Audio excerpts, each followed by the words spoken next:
And it's not, one you're going to read in a business book, is it? You couldn't find available premises because the most lucrative business on the estate was selling dope. You can't make it up, can you, really?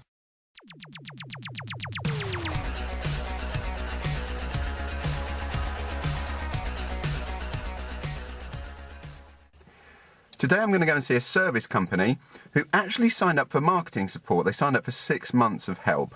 And we aren't going to do any marketing today because what often happens with customers is we'll hear of a new opportunity, often a short window of opportunity, and if we think it will help them, we tell them. And so I rang them up about 3 weeks ago and said, look, you're thinking of trying to find new premises and you've struggled all the way through to find rental premises. I know of a grant fund who could perhaps give you £30,000 towards that purchase. Are you interested? Obviously they said yes, and that's what we're doing today. No marketing, or maybe a bit. We'll be filling out an application form to apply for this funding where the deadline is only 3 weeks away because obviously it's a massive opportunity and they want to go for it. But I'll update you later. That may not happen. I think that's what we'll be doing, but I'll update you later.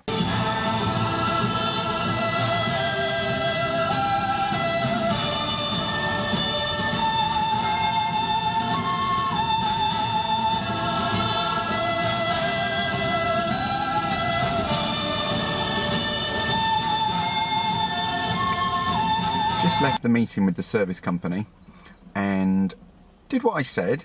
There were 2 parts to this meeting. The first part was the grant application, the opportunistic element, and we filled it in together online.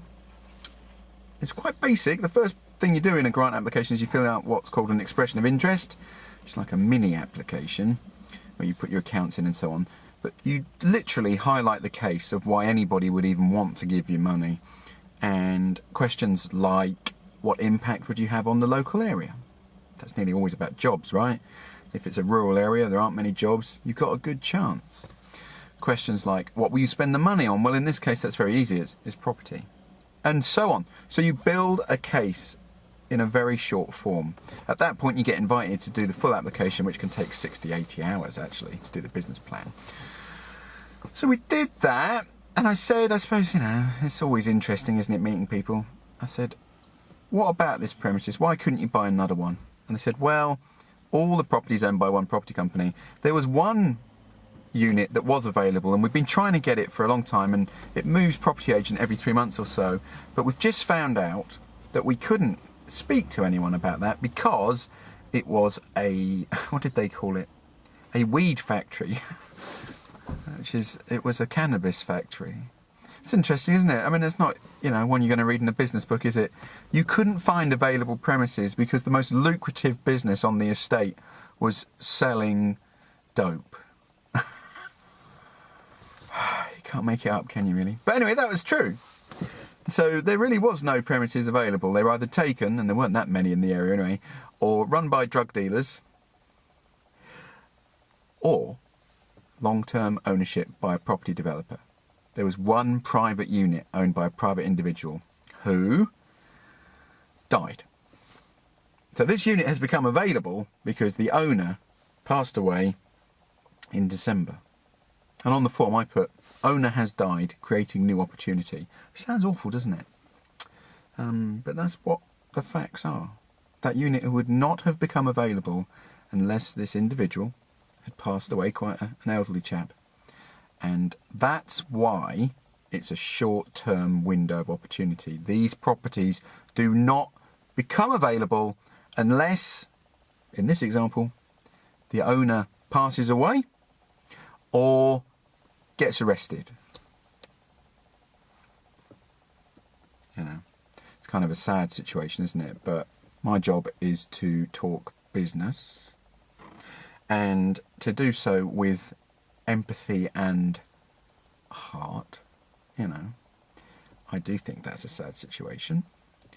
But in terms of a business conversation and about opportunities to grow your own business and turn it into benefits, employment for other people, then, why it became available is almost irrelevant. Not in life terms, but certainly in business terms. It is available to buy. I put that in the application. Whatever you put in your expression of interest, you have to be able to back up. It's a pitch, right? So you have to be able to back it up. And to put any other reason why the property became available would not sound convincing. The truth is, someone passed away, a rare property's become available. It's not for rent because the person passed away. You know, that is a probate scenario, you know. It's not for rent. That's why, you know, I said earlier that you have to have a compelling case to get grant funding for a property purchase. That is why. Our pitch is rental properties are not available right now. We've been looking for a year, there aren't any. These properties in this location where they have to be based, that's where the existing workforce are, a rural area, these properties do not come up for sale more than, well, in this scenario, once every 3 years when someone died. And the only other property that looked attractive and looked privately owned was run by a drug dealer. So, you know, that's a real life explanation of why you have a strategic need to invest in a unit, to create local jobs, 5 new jobs in a workforce that basically has 200 jobs for a 5-mile radius. That's a big deal, I think, for a local area. So yeah, real life pitch.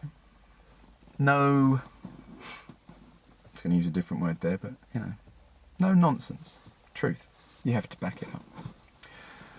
So we did that, and I will show that to a few people I know to say, you know, what do you think, and validate it, and go back to the customer and say, I'm going to submit this application. If you get invited to full application, it's a good sign. If you don't, nothing ventured, nothing gained.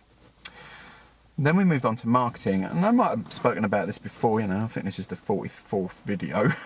So if I have, then it doesn't matter, it's worth talking about again. Which is what I call the power of 8, and you'll have probably noticed this in some of the recent videos.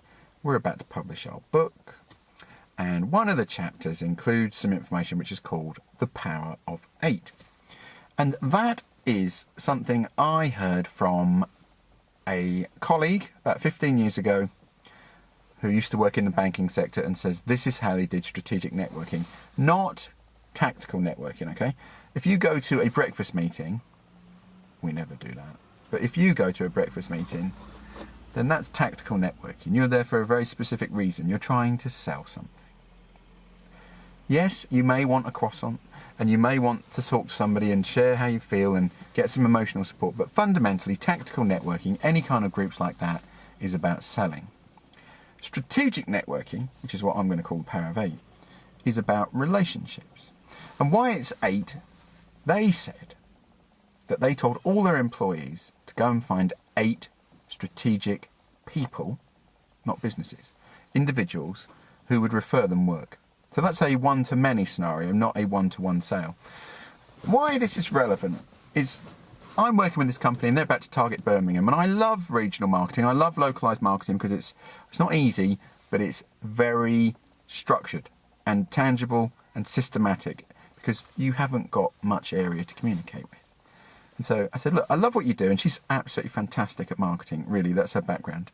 And their client list is ridiculous, you know, like UNICEF, people like that. I said, and she told me what she was doing. She was doing lots of direct marketing, she was doing qualified direct marketing, you know, looking up companies, checking their websites, doing research, all the things we would say do if you're doing direct marketing. I said, I like what you're doing. You're doing sort of broadcast noise, you know, like advertising, Facebook ads, things like that. You're doing direct marketing unqualified. I quite like that, you know, send out a load of messages to see what happens. It's a numbers game. You're doing qualified direct marketing, which means I have researched you, I've put a bit of effort in, and I've sent you a message, and I know about you. You know, you're slightly more important to me, right? This is segmentation, right? You know, order of groups of people get more important, they get more contact. And, you know, I like that too. You've done some of that, I like that. But you've done nothing in the sky. I said, the power of 8 is sky. That means I find people and I get to know them. I don't have coffee with them. I don't meet them for a croissant. And I don't try and sell them anything. They are strategically important people. They are the 8 people who could change my business over time, over a year or 2 years. They're not contacts. And why it's 8 is what this person told me was, if I've got 9 people who I consider to be important contacts I should stay in contact with, people, then that's too many. It's not physically within the emotional, physical time, what's the word, capabilities of an individual to have more than 8 relationships at any one time. Not good ones, not ones you are nurturing, and that's the word, right? I said to her today, you need to nurture these people. You need to go up and see them, even though it's 300 miles away. Drive up there, meet them, press some palms, look them in the eyes. That is how you make relationships, not contacts. It's not direct marketing, is it? And so I said, you're not in the sky. You haven't told me who your 8 people are, and they don't know who you are. I said, you're really successful in London. Let's do it now. Tell me who the 8 are in London, because it's easy to do when you're talking about something you're already doing. Go, you know, Fred, Bill, Jane, Shirley, whatever, right? So, well, tell me what they are, you know, and it was supplier, retailer, that sort of thing. I said, right, now let's go and find 8 in Birmingham, and we're going to send them a message to say, we are coming to meet you. Not, this is what we do, would you like to buy it? We think you're so important, I'll get in the car, I'll drive 300 miles, and I will come and see you. Not a choice. And that's what happened today.